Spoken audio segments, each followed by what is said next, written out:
Hi, everyone. It's me, Kimberly Rolls. Welcome to another episode of Modern Manifesting. Why didn't they teach us this in school?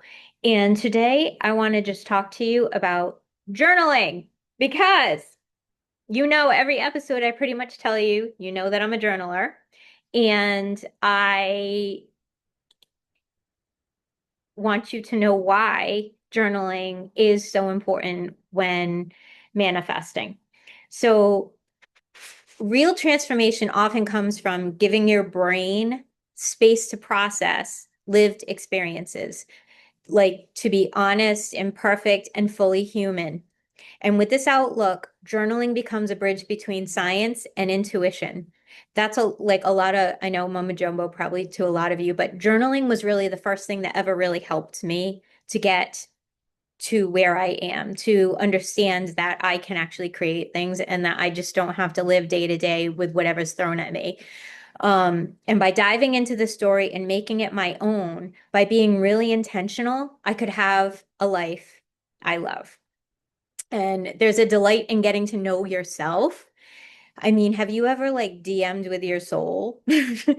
And by that, I mean, just getting to know yourself, like just journaling. Journaling is such an intricate practice with inner work, with healing work, and it can actually rewire your brain. And this is really why I think it's important. Your neural pathways just by processing information in written form. So, on today's podcast, I want to tell you why I always tell you to journal, why journaling will help you manifest. When you put pen to paper, and you can think about things that you want all the time, right? You can put pictures on a vision board. But when you put pen to paper, what you're doing is the actual art of writing something down. It crosses so many different pathways in your brain that allows you to process your thoughts more. Studies show handwriting increases comprehension, meaning making, and emotional processing, and typing tends to become transcription. Handwriting forces deeper cognitive engagement. This is why writing goals, manifestation lists, or inner child letters by hand is more effective. And when writing interrupts mental rumination loops and forces the brain to create a beginning, a middle, and an end, which brings clarity. So, journaling helps you process emotions, complete unfinished emotional cycles, and understand your own patterns. It becomes a safe space to tell the truth that you might not want to say out loud. The thing I also want to say is that journaling should be a ritual and not just a habit, because journaling shouldn't feel like a chore, which is why I'm sure a lot of people do not journal because it feels like a chore to them. And a habit automates your life. Like we listened to on the podcast episode about habits, a ritual animates it. So rituals create meaning, presence, and emotional range and help you remember you're alive and you're not just functioning. You're not just living in this 3D reality that I talk about. Um, so a ritual would be something like waking up in the morning, sitting with a warm drink, your favorite pen, and then just writing for however many minutes you choose to write. Or expressive writing, which is the science-backed method, one of the most researched journaling techniques is you just write freely about difficult or traumatic experiences for 15 to 20 minutes, 3 to 4 times. And by 3 to 4 times, it could be 3 to 4 times a week, 3 to 4 times a month, 3 or 4, like once a month for 3 or 4 months, whatever works for you and your schedule. Like I said, I don't want it to be a chore. So people often feel worse immediately after writing, but over time, their emotional charge decreases and resilience increases. And it helps you re-narrate your story and integrate your experience because you might forget something that happened. Writing it down will help you remember. You can go back and be like, oh, that's right. I did that. He said that. That happened. So it helps you re-narrate your story and integrate the experience. So a lot of my research on journaling was taking other studies and exploring how they might help in journaling. So one study I read was college students in a lecture. And the notes, the people who typed on their computers versus the people who wrote down their own notes, how did those students fare on their exams? And what the study found was that people who wrote down the notes from the lecture were more likely to comprehend, make meaning, understand what it was that they were listening to versus the people who typed it, because typing was like transcription. They were just typing what they heard. They were hearing typing, they weren't processing it, they weren't comprehending. And so, one thing that I don't think we do a lot of is comprehending our own minds. So, if you thought of what's going on in your mind as like you're narrating your life, you're saying what your dreams are, what your goals are, it would be better if you handwrite it. So, if you only could understand what it was, like, I mean, if I could name like five other studies about why this would be a good idea for goal setting.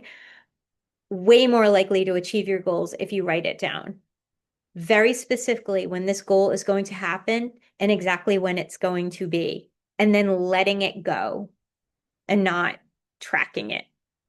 So, tracking and noticing. This is what I want to say about that. If you want to track something, have a section in your journal saying, like, I am tracking, dot, dot, dot, dot, dot. And then have a section saying, I am noticing, dot, dot, dot, dot, dot. This helps you observe patterns objectively, energy shifts, emotional triggers, relationship dynamics, diet changes, etc. It turns journaling into like a self-experiment rather than self-judgment. Um, you're not judging, you're just noticing. You're tracking something and you're noticing the outcome. You're not judge it, like I said, so it becomes like an experiment. Um, Journaling strengthens your connection to your intuition, your DMs with your soul that I spoke of earlier. It clears mental clutter so your authentic voice can come through. You can type it, right? But write it down. And I say this with manifestation lists, write it down. There's something that happens in the brain. I think part of it is because so deeply entrained neural pathways of writing, they're so ancient and intuitive to us that our brain connects something deeper when we're actually having to make a motion.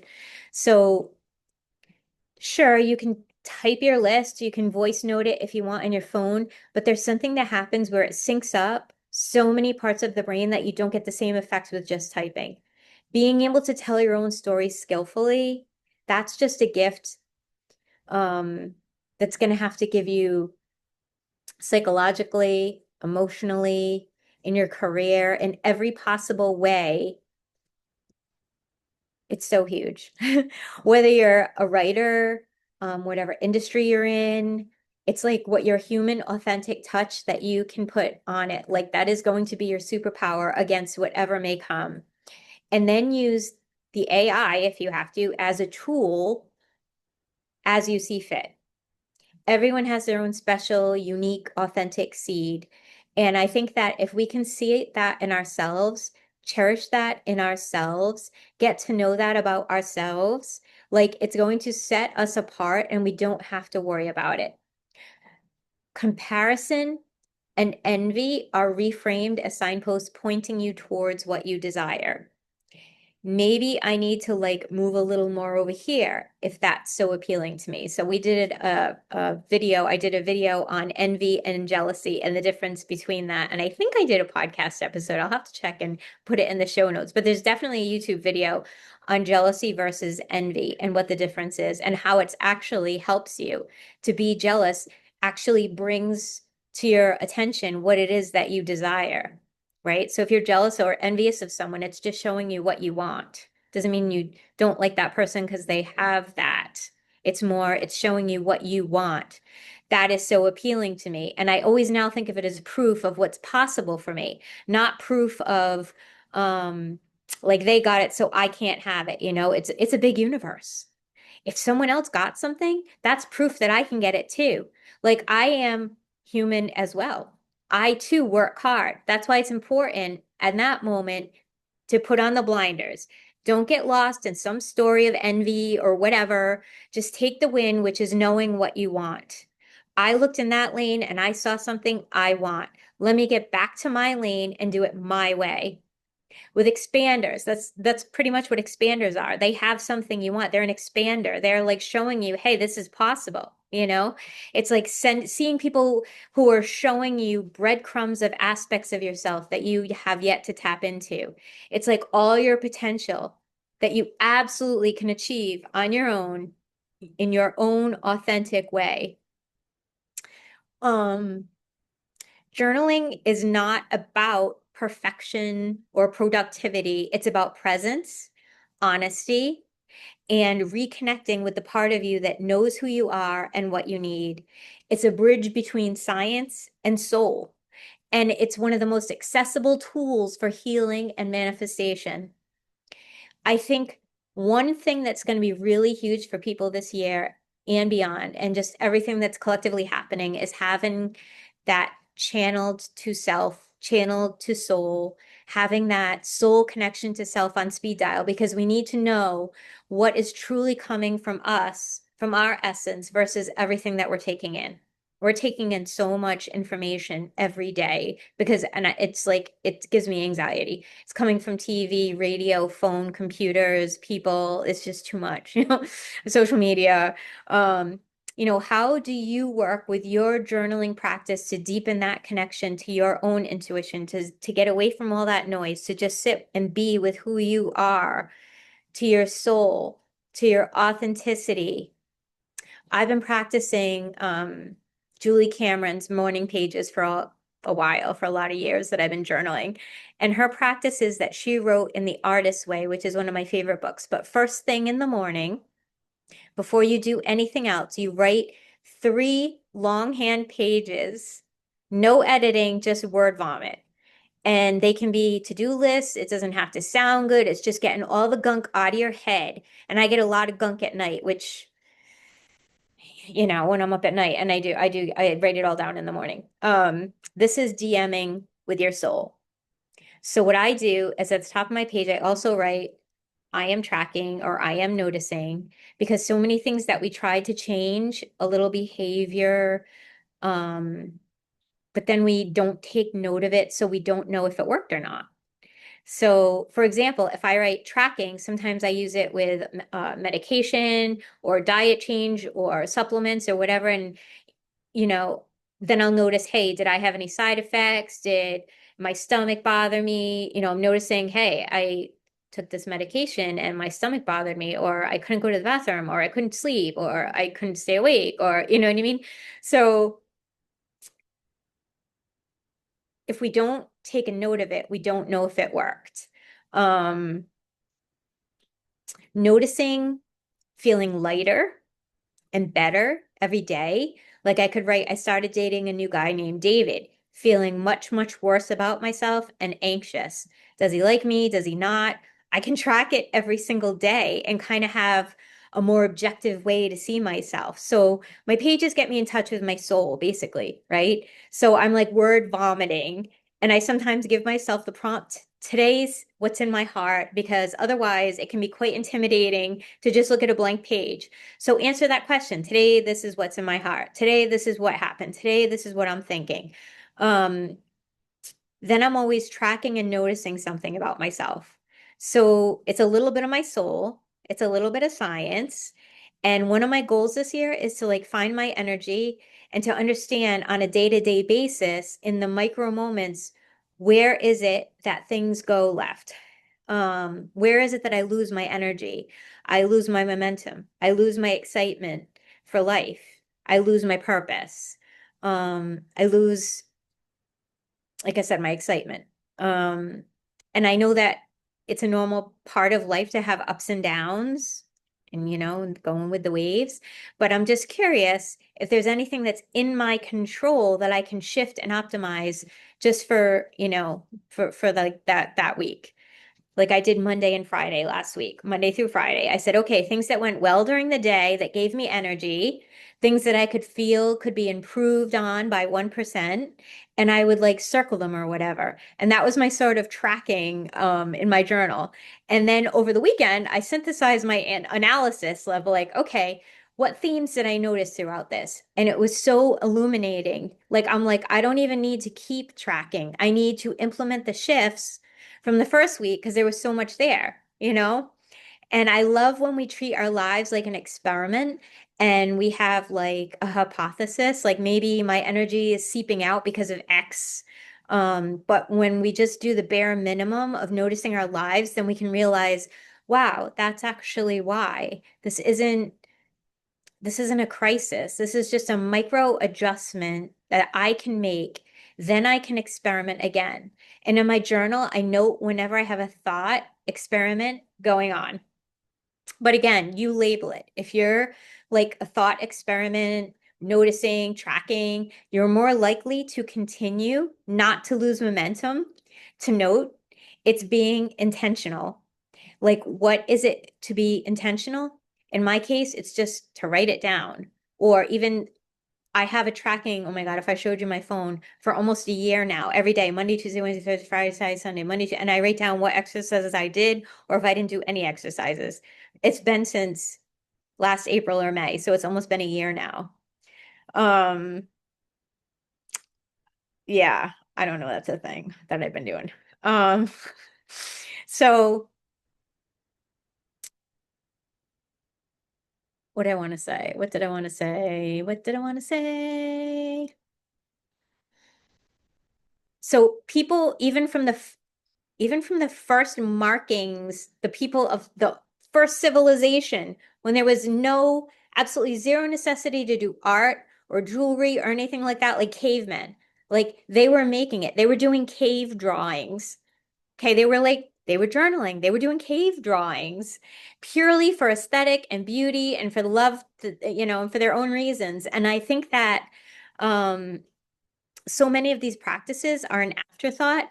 Oh, I'll do the ritual when I have time, when I get the new job, when I make the income I need to make, when the kids are back at school, there's always a when this and when that, and I'll do it when it happens. And I think that if we can reframe that it's not going to happen until you make it a priority, we don't prioritize the beauty, the ritual, the tradition as much anymore as a society.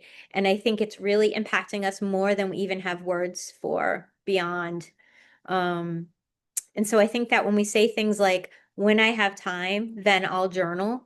When I have time, then I'll start to meditate and take care of myself. When I have time, then I'll call my friends. And I'm like, are you a fortune teller who knows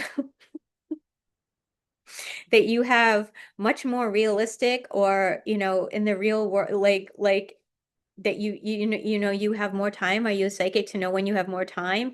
Because I'm not, and that's more of a fantasy, and that's actually not like realistic in the real world. And I understand I've had really stressful jobs, and I would not wish my childhood. I wouldn't say I wouldn't wish my childhood. I would say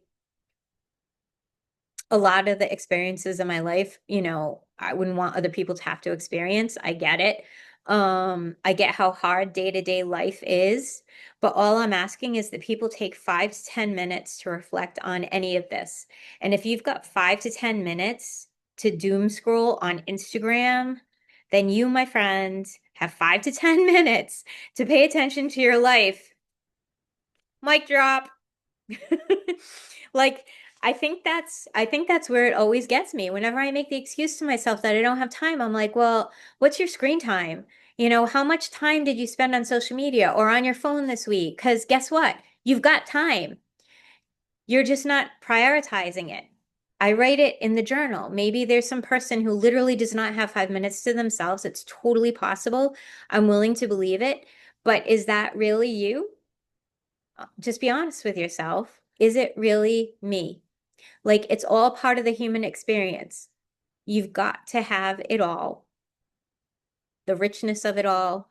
but I can find myself just going down a rabbit hole of outfits that I'm not buying. Like I'm not even adding to the cart. I'm just looking at images and I have to pause and be like, wait, that's how I'm spending my precious time?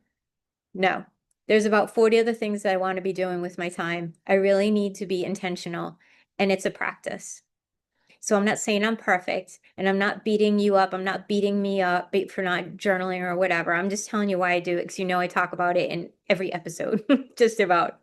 It's not about, oh, like I can't believe that you did that again. For people who want to journal and they fall off their practice, the number one thing I say is great. You will fall off your practice.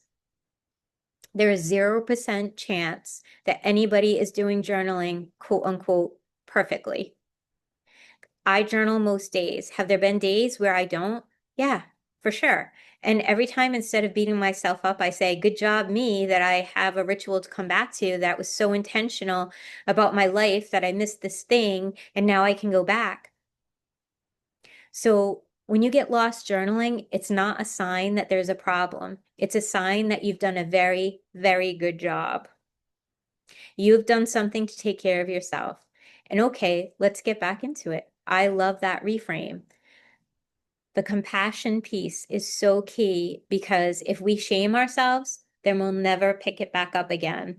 And it's really unhelpful.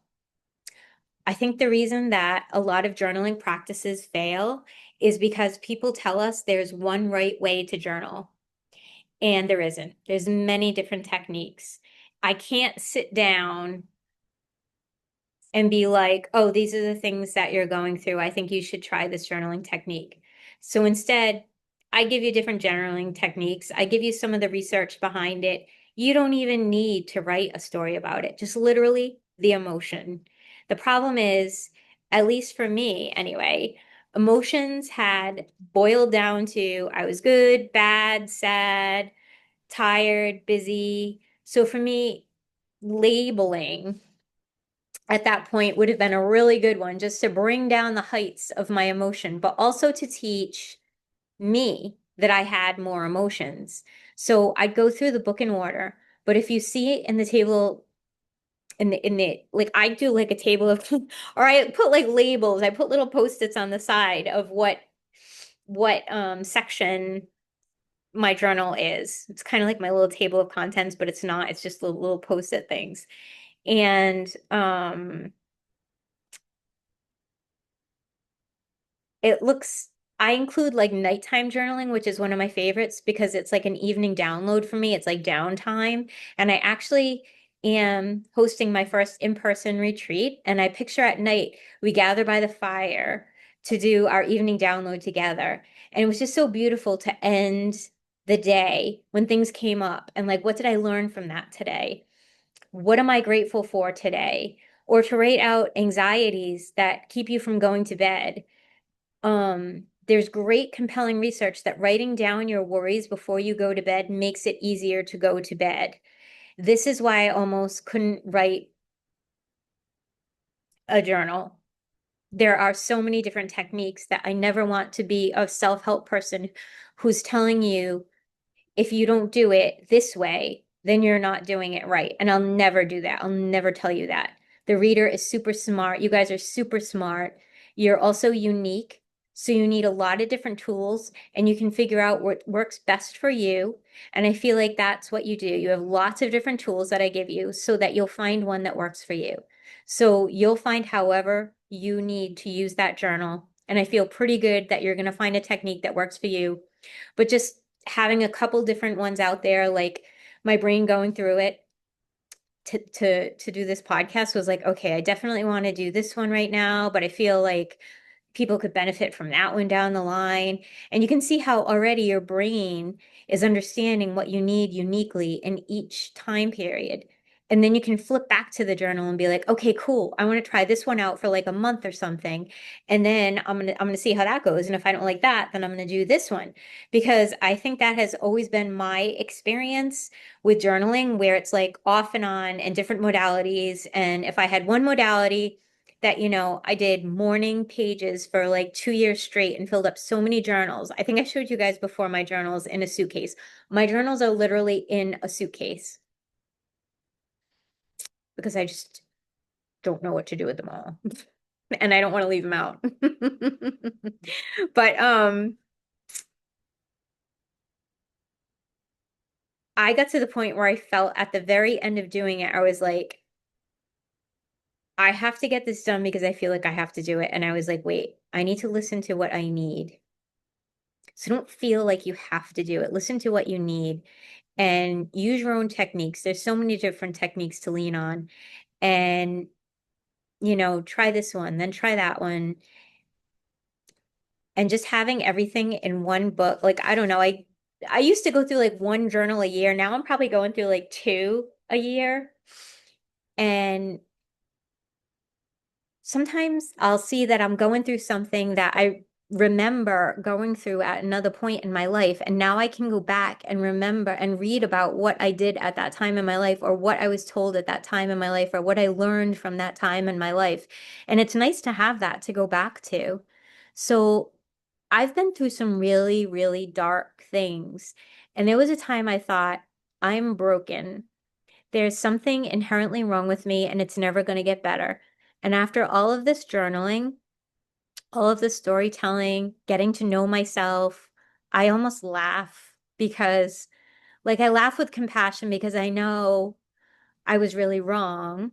Like, I understand why I felt that way. I understand why I felt hopeless. But actually, by diving into the story, by making it my own, by really being intentional, by deciding never to neglect myself ever, ever again, um, and really through journaling, which is such a caring act that I could have a life I love, that I could actually know myself. And at the end of the day, that's what I hope journaling does for people, is it's a mean to do exactly what you said and find the channel back to yourself in a joyful way, in a way that's not too heavy. Like, it can be fun to excavate even the horrible things. There's a delight in getting to know yourself, to know where you came from, where you started, and where you are now. So, so good. One of the things that I want to talk about was like the things of tracking and pondering right now, like what's on your heart, what's on your soul. So, what's one thing that's on your heart, your soul? What's one thing that you're pondering right in this moment? I want you to go journal about it right now, and I'll catch you on the next episode. Goodbye, my friends. Until the next one.